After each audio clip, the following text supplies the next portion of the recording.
Hey everybody, welcome back. I'm your dog trainer Maria Ryan and your host of this show, The Doggone Positive Way. Today we're going to be talking about a proposed law in New Jersey and if there should be licensure for dog trainers. I say yes. Yes, there should be licensure for dog trainers for crying out loud. All right, we're just going to get right into it. Let me share this screen with you. And here we go. So this is the actual law right here. And I literally breezed through this.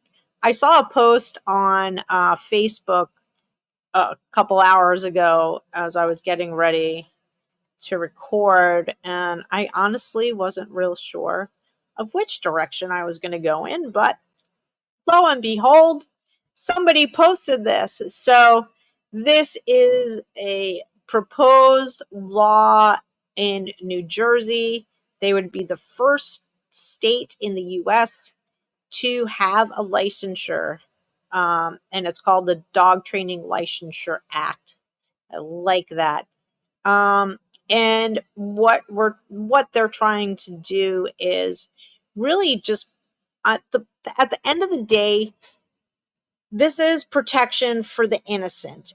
This is protection for the animals because they cannot speak to us. We can only see abuse after it has happened, and sometimes it may take a while. We might not see it right away. And our animals can't say, hey, I was with the dog trainer today and they hit me or they hung me or they, whatever they did. Now, this, I wish we had this down here. I'm in Florida. We've recently had a dog trainer, supposed dog trainer. This is what I mean. Like anybody can call themselves a dog trainer. It's ridiculous. But this dog trainer, Nikki Camarillo, said, or not said, but it was reported that from 2014 to most recently in this past year or even the year before, uh, she is responsible for killing 5 dogs and injuring 7. The 7th dog who was injured just spoke out last week or 2 weeks ago. And this licensure is great for dog trainers. It's great for people like me. I'm a dog trainer. I find that this is so important that we need to set ourselves apart. That's why I became certified when the certification first came out. We were we, meaning my colleagues and I, were wanting more from the APDT. We wanted them to offer us more. We're spending money. We're taking all this coursework. We're studying with the best of the best, but we want more because anybody can just put up a tile and be like, hey, I'm a dog trainer, and they suck, or they don't know anything, or they think shock collars are the way to go, and that's it. And treats suck, and you're weak if you use treats, whatever that is. I don't get that whole thing.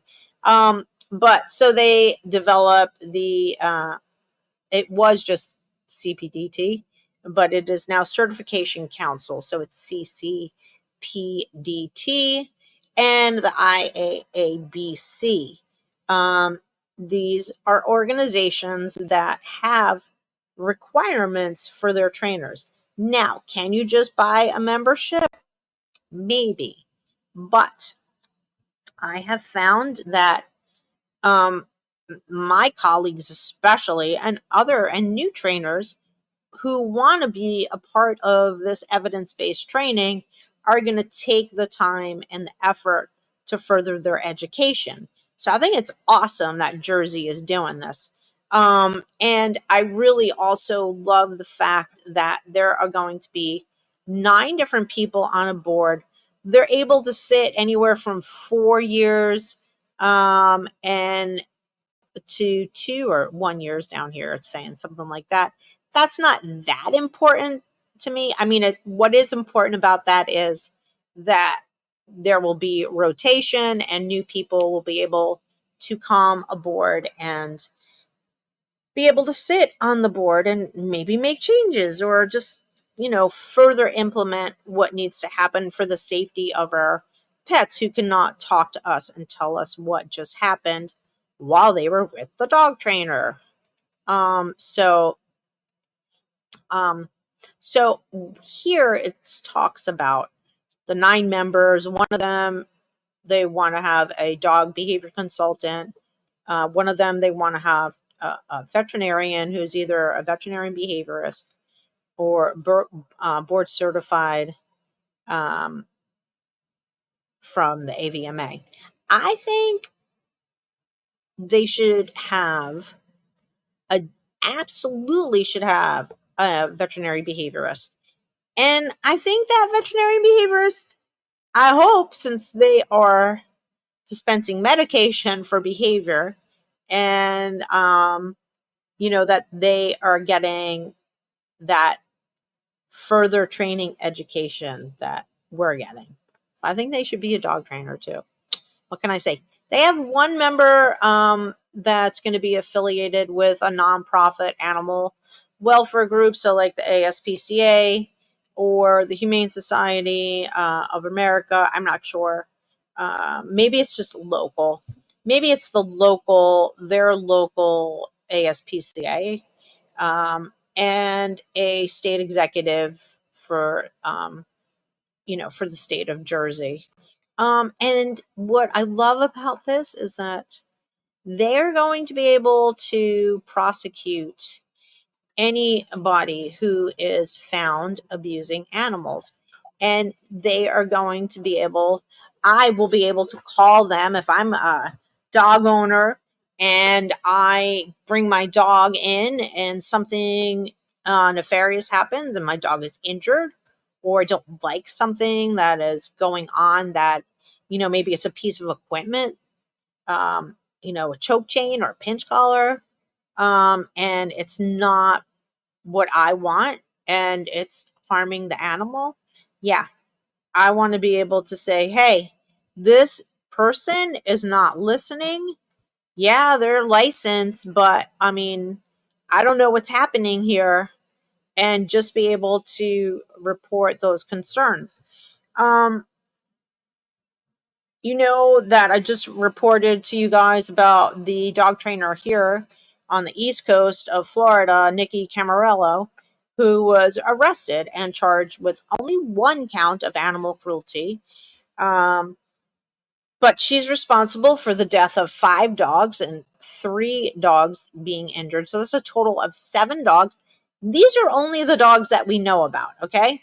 And one of them, the 7th dog, that story just came out like 2 weeks ago because they heard that she was arrested and they decided to come forward. And it's like, we have to have some sort of regulation for people that are dealing with innocent beings, whether it's children or animals, because they can't talk to us and they can't tell us what went down at daycare or what went down at the trainers. I say daycare because a lot of facilities are like dog training daycare facilities, so they may be there for daycare and then they're doing some kind of training, or maybe they have a board and train and all that stuff. So you know where I'm coming from. And it's a 3-year license. And let me see what the requirements were. Let me see if I can find it here because this is a very important.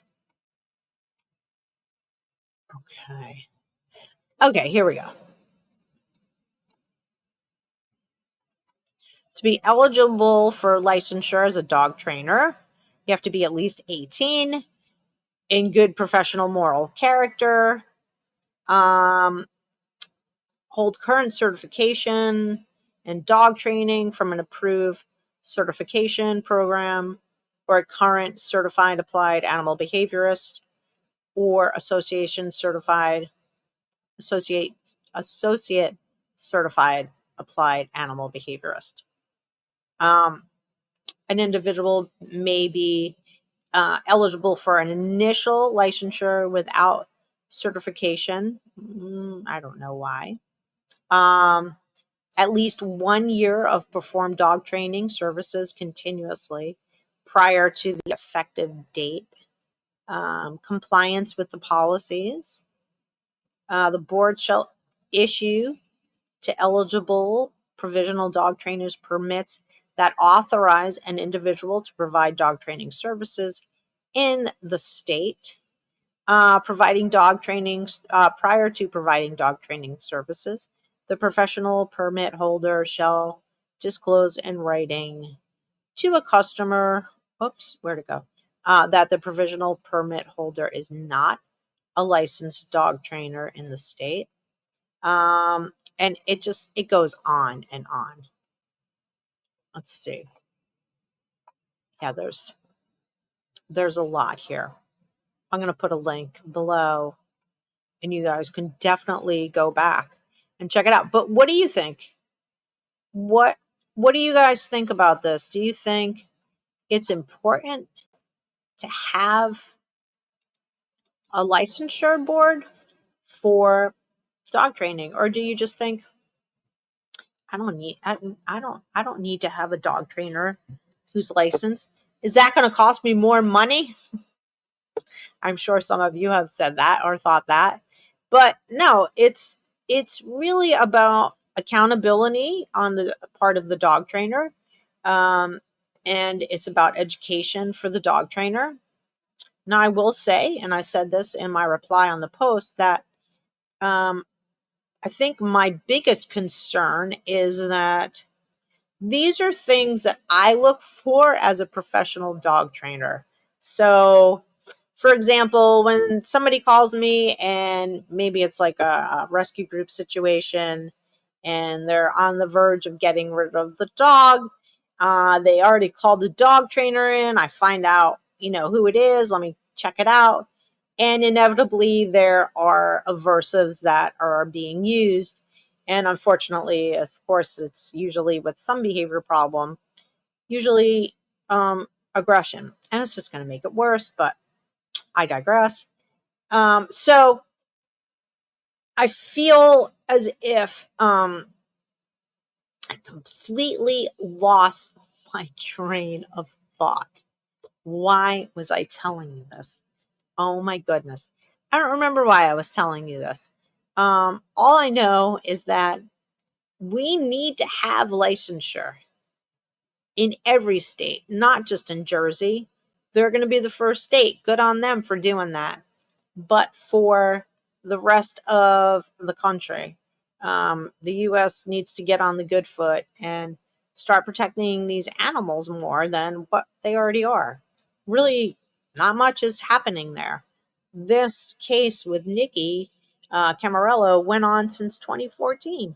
I mean, there's reports that the sheriff's department was there, that animal control went there, that she wasn't in compliance with basic things like water.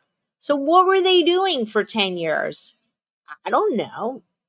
I don't know what they were doing. But, I mean, animal control, I'm not sure what the hell they were doing. Like, why weren't they doing more of an investigation? Why wasn't that taken seriously?